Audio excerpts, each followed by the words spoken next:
Welcome to V five news. ఈ రోజు చూసినట్లయితే కేపీ వివేకానంద గారిని హౌస్ అరెస్ట్ చేసినట్లు కనిపిస్తుంది. అసలు ఎందుకు చేశారు, ఏమైంది అతని మాటల్లో అడిగి తెలుసుకుందాం. సార్ చెప్పండి, హౌస్ అరెస్ట్ చేయడానికి గల ముఖ్య కారణాలు ఏమనుకోవచ్చు సార్?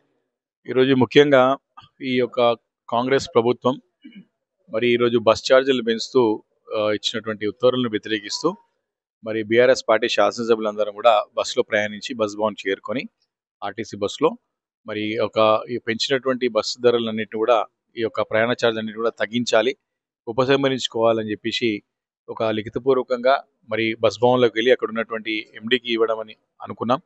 కానీ ఈ కాంగ్రెస్ ప్రభుత్వం దీన్ని అడ్డుకొని పోలీసుల్ని మరి పోలీస్ పహారాలో ఇది పరిపాలన సాగుందనడానికి నిదర్శనంగా ఈరోజు పోలీసులు పెట్టి అడ్డుకున్నారు మమ్మల్ని. ముఖ్యంగా ఈ యొక్క ప్రభుత్వం మరి మహిళలకి ఉచిత ప్రయాణం అని చెప్పి మరి ఈరోజు ఎంతో ఆర్భాటంగా ఎంతో హంగు ఆర్భాటాలతో పెద్ద ఎత్తున ప్రచారం చేసుకున్నది. మరి అదే ప్రభుత్వం ఈరోజు మళ్ళీ ₹10 బస్ ఛార్జ్ పెంచుతూ ఉత్తర్వులు జారీ చేసింది. అంటే దీని గురించి ఈ బస్ ఛార్జ్ పెంచారు? అసలు మీకు ఉచితంగా ప్రయాణం హామీ ఇవ్వమని చెప్పింది ఎవరు? ఛార్జీలు పెంచమని చెప్పింది ఎవరు? దీనికి సమానం చెప్పాల్సిన అవసరం ఉంది. ఈరోజు ముఖ్యమంత్రి గారు దీనికి సమానం చెప్పాలా. రెండోది, ఈరోజు 100 రోజులు 6 గ్యారెంటీలు అని చెప్పేసి అదేవిధంగా 420 హామీలు ఇచ్చి దొడ్డిదారిన అబద్ధాల పునాదులపైన అధికారంలోకి వచ్చినటువంటి కాంగ్రెస్ ప్రభుత్వం ఈరోజు ఇచ్చిన హామీలను నిలబెట్టుకోలేక ఈరోజు సరైన పరిపాలన అందించకుండా ఘోరంగా విఫలమైనటువంటి ఈ యొక్క పరిస్థితుల్లో ఈ యొక్క బస్ ఛార్జీలు పెంచడం కూడా మరి ప్రజలు జీర్ణించుకోలేకపోతున్నారు. ప్రజలు దీన్ని తీవ్రంగా వ్యతిరేకిస్తా ఉన్నారు. మేము పెద్ద ఎత్తున మరి ఆందోళన చేపట్టాలని చెప్పేసి పార్టీ పరంగా అనుకున్నా. మొదట ప్రభుత్వానికి హెచ్చరించడం అవసరం అని చెప్పేసి ఈరోజు మేము ప్రజాస్వామ్యయుత పద్ధతుల్లోనే లిఖితపూర్వకంగా వారికి ఇచ్చి మరి వారికి తగినంత సమయం ఇచ్చి అప్పుడు కూడా వారి ఛార్జీలు తగ్గించకపోతే పెద్ద ఎత్తున ఆందోళన ఉద్యమాలు చేపట్టాలని చెప్పేసి పార్టీ నిర్ణయించింది. కానీ మొదట్లోనే ఈ రకంగా మమ్మల్ని అడ్డుకోవడం పూర్తిగా అప్రజాస్వామికం. పోలీసులు అడ్డుపట్టుకొని పరిపాలన సాగించడానికి ఇది ఒక నిదర్శనం అని చెప్పి స్పష్టంగా అర్థమవుతా ఉన్నది.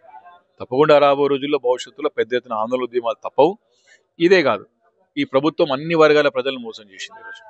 ఈరోజు ముఖ్యంగా రైతులని, మహిళల్ని, నిరుద్యోగుల్ని, ఉద్యోగుల్ని, అదేవిధంగా కుల సంఘాల వారిని ఎవరైతే చేతురుతులు చేసుకుని ఆధారపడేటువంటి ఎవరైతున్నారో వారిని, అన్ని వర్గాల ప్రజల్ని ఈరోజు మోసం చేసినటువంటి ప్రభుత్వం ఇది.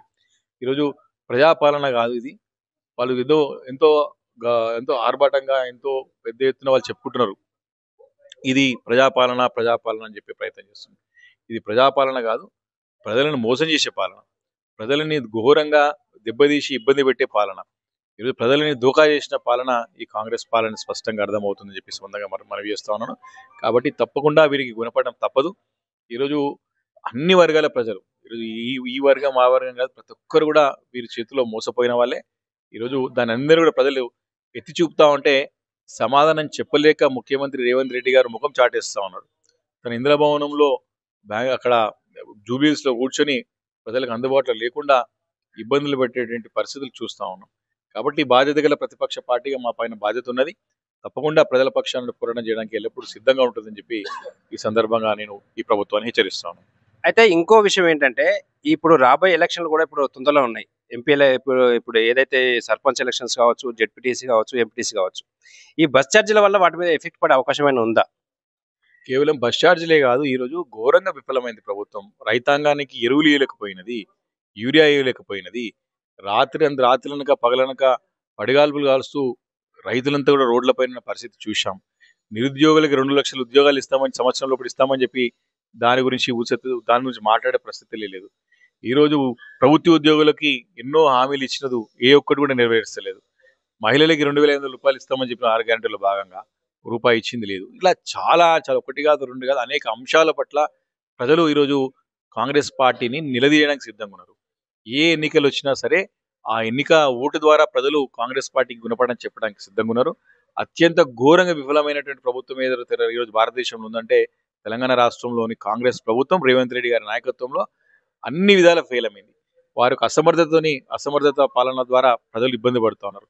వారికి అవినీతి పాలన ద్వారా ప్రజలు ఇబ్బంది పడుతున్నారు. వారి అరచక పాలన ద్వారా ప్రజలు ఇబ్బంది పడుతున్నారు. కాబట్టి ఘోరంగా అవినీతులు కూరుకుపోయిన ప్రభుత్వం ఇది. ఈరోజు పరిపాలన చేతగాక చేతులెత్తేసిన ప్రభుత్వం ఇది. కాబట్టి వీరికి గుణపడడం తప్పదు.